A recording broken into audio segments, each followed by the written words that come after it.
This was always going to be the last decade of the People's Republic of China. Let's talk about the third most important reason why. We are having government collapse. Chairman Xi has instituted a cult of personality far tighter than any world leader in history, including Mao, including the Chinese emperors of old, including Donald Trump. Okay, that was funny too. He has intimidated into silence or imprisoned or executed everyone within not just the CCP, but the broader system who is capable of independent thought. He no longer has advisors. No one wants to bring him information because they don't know how he's going to react. He has literally shot the messenger so many times that he is making decisions in the dark.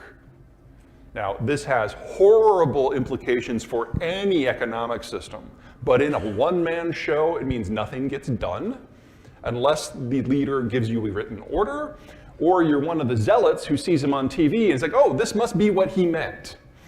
So when you see a small army of bureaucrats in head-to-toe surgical stuff out on a runway at an airport with a leaf blower spraying lime to disinfect the runway, that's the kind of policies we're getting out of China now. And of course, COVID. Now, we're in the Midwest. I'm going to guess that there is a diversity of opinions in the room about COVID.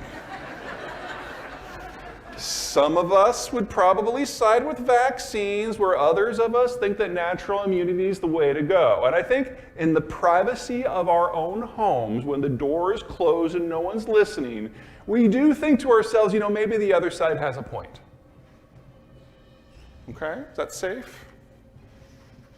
China doesn't have these options, and it's not because of government. China was very successful for 2 years at keeping COVID out. No one has natural immunity.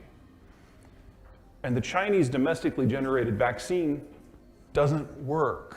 It barely worked against the wild strain out of Wuhan, but then we had Alpha and Delta and Omicron B and Omicron Threat Fuchsia 7 or wherever we are. It doesn't work at all versus the new stuff. And Omicron B, the one that is dominant in China and dominant here today, it's the most communicable virus pathogen that humans have ever struggled with. And the death rate from it is higher than any of the previous strains. And for us, this is a footnote because we all have multiple sources of resistance now, but the Chinese have none. And if they opened, you'd be looking at 5 million deaths in China a month for at least a quarter, minimum. So they can't. Lockdowns are their only policy tool. Shanghai went into lockdown on April 1. They came out on June 1. They nearly went into lockdown again last week. It's a little touch and go right now. We're all familiar with Vegas, right? What happens in Vegas totally leaves Vegas if it's a venereal disease. Yeah. China right now is struggling with an outbreak in Macau, which is their Vegas. So you should be expecting major metropolitan lockdowns across the country within a month. This is China's new normal. They can no longer participate in manufacturing supply chains because they can't keep the factories open. They are prioritizing health. That comes at a cost. Now, they're going to be losing access to Russian crude because of the war. They're losing access to manufacturing and employment because of their health policy. And we're having government failure as a managerial issue. All that really leaves is food security. Now, we all know that they love their pork. And we all remember African swine fever from 3 years ago when they had to cull more hogs than the rest of the world has hogs commercially. Now, they've started to get back in. Well, they've done more than start. They've offered a series of subsidies at the federal and the local levels in order to encourage hog farmers to re-enter the market, but they forgot to abrogate the debts of the hog farmers that went out of business because of ASF. So you've got 2 million dudes like me taking subsidies who have no idea what to do with a pig. And so they're buying food from everywhere in the world, even if it's not appropriate for hogs. So obviously they're going for soy and corn, but they're like getting broken rice out of India and like croissant grade wheat out of France to feed to pigs. Like the least efficient way to do it. And again, 2 million people who have no idea what they're doing. Now, according to Chinese statistics, there has been no ASF in the country for months. She gets it. Yeah. You look at a heat map of where the cases are in East Asia, and like all the borders are like red. But in China, it's everything's fine. They're probably in the midst of a fairly significant outbreak again. The question is how far and how loud does it get before they have to do another absolutely top to bottom mass culling.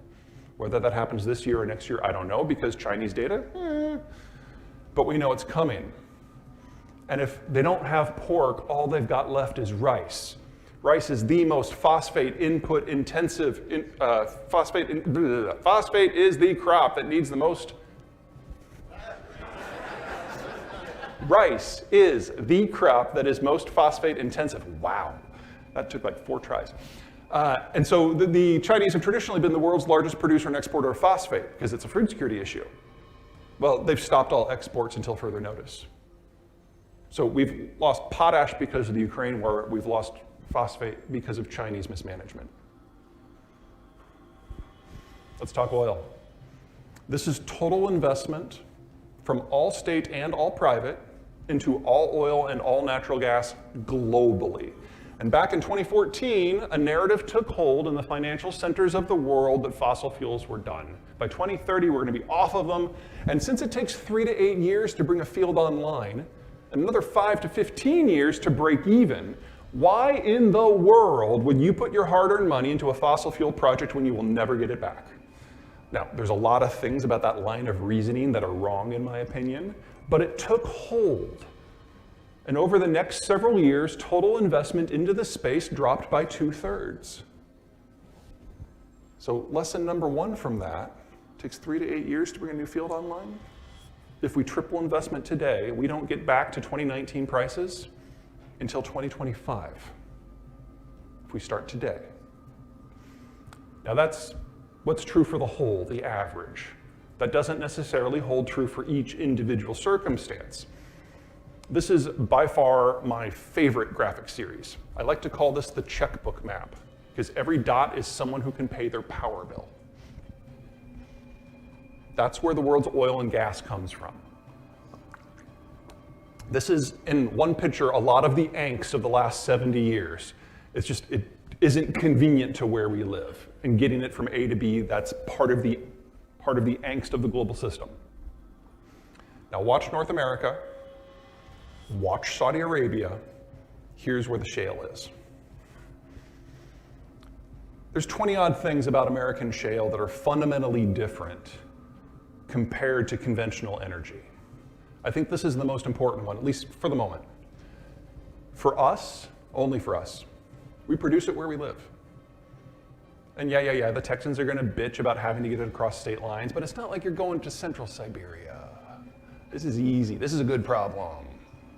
Also, it doesn't take 3 to 10 years to bring on a shale field. It takes 3 to 8 weeks.